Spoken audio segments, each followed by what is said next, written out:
What's up, everybody? Bon après-midi à tous. Bienvenue dans cette nouvelle session de Millennials Fortune Education. Aujourd'hui, lundi, le 30 janvier 2023. Et littéralement, chaque lundi, nous faisons une projection de la semaine. Nous commençons toujours par le calendrier économique, voir quelles sont les annonces, OK, pour cette semaine. Et juste après, nous transitionnons maintenant sur les graphiques et voir quelles sont les paires qui sont susceptibles de nous donner différents trades cette semaine. Donc, bienvenue encore une fois, Josh ici. Et si vous ne vous êtes pas encore abonné sur notre chaîne YouTube, n'hésitez pas. Cliquez sur le bouton pour vous abonner et pour bien sûr recevoir des notifications à chaque fois.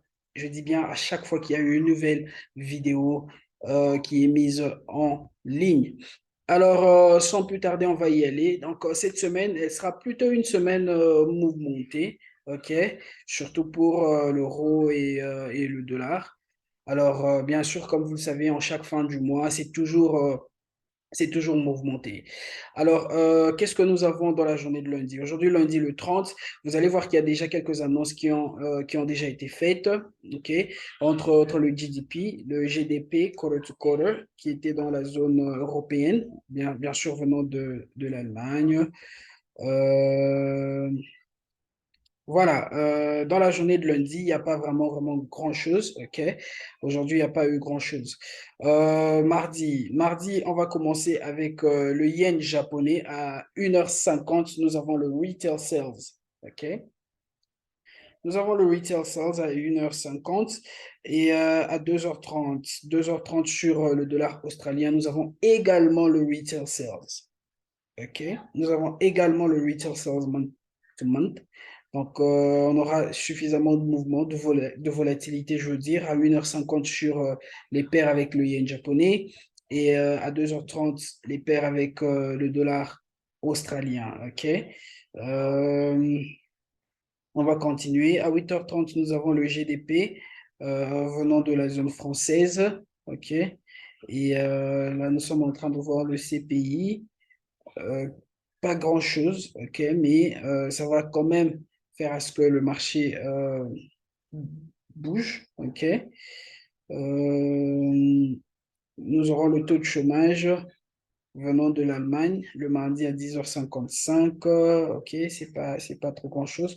Alors à 12h juste, nous avons le GDP quarter to quarter, à 12h juste. Le GDP quarter to quarter. Donc, ça, c'est pour la journée de mardi. Littéralement, à 12h juste, c'est sûr qu'il y aura de la volatilité. Et qu'est-ce que nous avons encore? Voilà. Et après, à 15h30 nous avons le GDP month to month sur le dollar canadien. OK? Apparemment, les projections nous disent qu'il y aura un tout petit changement. Donc, on va garder cet événement à l'œil. OK?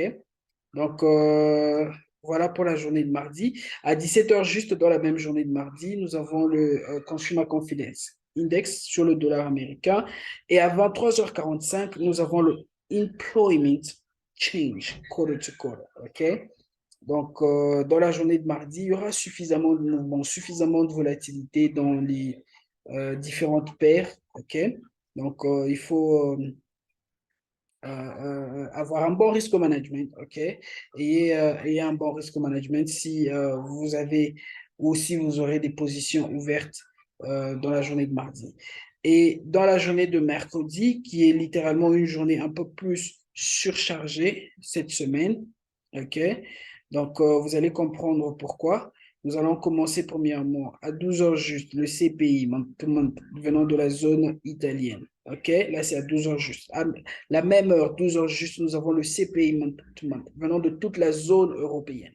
OK, et vous pouvez voir que les projections nous montrent qu'il y aura probablement un changement. OK, et on va voir dans la journée de mercredi comment le marché va réagir. Et ensuite, à 15h15, nous avons le ADP. OK, et à 17h juste. Le ADP, ben, pour ceux qui sont avec nous, et bien sûr nos étudiants, vous savez bien sûr que le ADP, il a suffisamment d'impact sur le dollar, OK? Et bien sûr, le jobs opening également, qui a un très, très grand impact, OK? Là, c'est à 17 heures juste dans la journée de mercredi. Et 17 heures juste également, nous avons le Manufacturing PMI. Et à 17h30, Crude Oil Stock Change. OK. Voilà. Et à 21 heures juste, nous avons le taux d'intérêt. La Réserve fédérale américaine va annoncer son taux d'intérêt. Donc, ça sera vraiment une très, très grande annonce qui va vraiment créer une très, très grande volatilité sur le dollar américain. Donc, dans la journée de mercredi, on aura vraiment, vraiment de volatilité sur toutes les paires avec le dollar. OK? Et juste après, à 21h30, bien sûr, on a la conférence de presse du FOMC. OK? Et voilà pour la journée de mercredi. Et dans la journée de jeudi, qu'est-ce que nous avons dans la journée de jeudi? Voyons voir. Que nous avons, voilà, à 14 heures juste, nous avons la banque anglaise. OK? La banque anglaise qui va également annoncer son taux d'intérêt à 14 heures juste dans la journée de jeudi. Donc, ça sera aussi une annonce avec un grand impact. À 15h15, OK? Nous avons le Deposit Facility Rate Decision. Et bien sûr, à la même heure, nous avons le taux d'intérêt venant de la Banque centrale européenne. OK? Ça sera un très, très grand impact que nous allons bien sûr constater, ça c'est sûr. OK?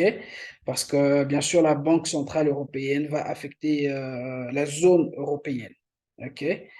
Et ce taux d'intérêt, cette annonce du taux d'intérêt va bien sûr impacter la zone européenne. Là, c'est jeudi à 15h15. Et voilà. Et à 16h, non, à 15h45 d'abord, nous avons une autre conférence de presse sur la politique monétaire, OK, de la Banque centrale européenne. Et juste après, à 16h15, nous avons le gouverneur de la banque anglaise, Andrew Bailey, qui va faire un speech, un discours. Et une heure après, à 17h15, nous avons la présidente de la Banque centrale européenne, Christine Lagarde, qui va faire aussi un discours. OK? Et juste après, à 20h30, Christine Lagarde va faire un autre speech, un autre discours. OK? Donc, voilà pour la journée de jeudi. Et dans la journée de vendredi, pour finir, dans la journée de vendredi, euh, c'est le tout premier vendredi du mois. Comme vous le savez, chaque premier vendredi du mois, nous avons ce qu'on appelle le NFP. Voilà, à 15h30, nous aurons le NFP, le Non-Farm Payroll, NFP, qui va créer littéralement de la volatilité sur les paires avec le dollar et voire même quelques autres paires seront bien sûr affectées par cette annonce, par le NFP. Et nous aurons également le taux de chômage qui sera annoncé. Nous avons également le average hourly earnings, OK, month to month, qui vont de pair littéralement avec le NFP, avec le taux de chômage et consorts. OK. Normalement, on devait avoir également le CAD juste au-dessus ici, OK, le dollar canadien. Mais je ne sais pas ce qui se passe avec le website, mais le dollar canadien également, il y aura le taux de chômage qui sera annoncé et qu'on sort à la même heure, à 15h30. OK? Donc, voilà. Et à 17h juste, nous avons le PMI, OK, manufacturing, non-manufacturing. Et voilà. Donc, voilà pour cette semaine. Vous allez remarquer au fait que c'est une semaine plutôt mouvementée avec les annonces sur différentes devises et consorts. Donc, vous devez être très, très, très, très prudent et faire très, très attention à votre risk management parce que ce sera une semaine plutôt, plutôt mouvementée. OK? Alors, cela étant dit, je vais transitionner sur mon MetaTrader et jeter un coup d'œil sur ce que les graphiques sont en train de nous montrer. Alors, on va commencer avec Euro USD. Euro USD, si vous avez suivi notre session du vendredi, OK? C'était à un endroit, c'était, je pense, quelque part là. Et si vous faites partie de notre groupe Telegram également, vous allez voir les projections qu'on a fait ce week-end sur EURUSD. Alors, EURUSD est allé à la hausse, exactement comme on l'avait anticipé. Alors, qu'est-ce qui va se passer ici? Regardez, le EURUSD a break cette zone de résistance qui est maintenant devenue une zone de support, OK, aux alentours de 1,0893. OK, voilà cette zone, aux alentours de 1,0893. Et qu'est-ce qui va se passer? On a eu ce fort mouvement impulsif haussier. Nous allons attendre à voir une correction ici. Si nous avons une correction, OK, ça va bien sûr nous indiquer la continuation du mouvement haussier jusque sur cette zone de résistance. OK? Donc, on va observer EURUSD. Parce que là, il est à la hausse. On va l'observer et voir s'il pourra nous donner une correction ou un retracement. S'il nous donne une correction ou un retracement, ça sera pour nous une opportunité de rentrer dans ce trade et bien sûr continuer ce mouvement haussier. OK? Voilà avec euro-USD. Ensuite, GBP-USD. GBP-USD, il est en train de nous développer une correction assez bonne. OK? Alors, on va attendre que le prix revienne jusque dans cette zone de support. Cette zone se trouve aux alentours de 1,2332. OK? Voilà cette zone que moi je veux voir, où je vais voir le prix se retracer ou revenir. OK? Donc, on a eu ce mouvement haussier qui est là. OK? On a eu ce mouvement haussier qui est là, que moi je considère comme un mouvement impulsif haussier. Et bien sûr, nous sommes en train d'avoir maintenant une correction qui est en train de se développer là. Alors, si le prix revient là et nous donner bien sûr ce qu'on appelle un nouveau lot dans cette zone de support, bien sûr, nous allons anticiper un achat. OK? Nous allons anticiper ce mouvement haussier. OK? Donc, attendons voir comment le prix va se retracer jusque dans cette zone de support. OK? Donc, voilà avec littéralement GBP USD. OK? GBP USD. Voilà, comme je l'ai dit, que ce sera dans la zone 23,32 que nous voulons voir le prix revenir toucher.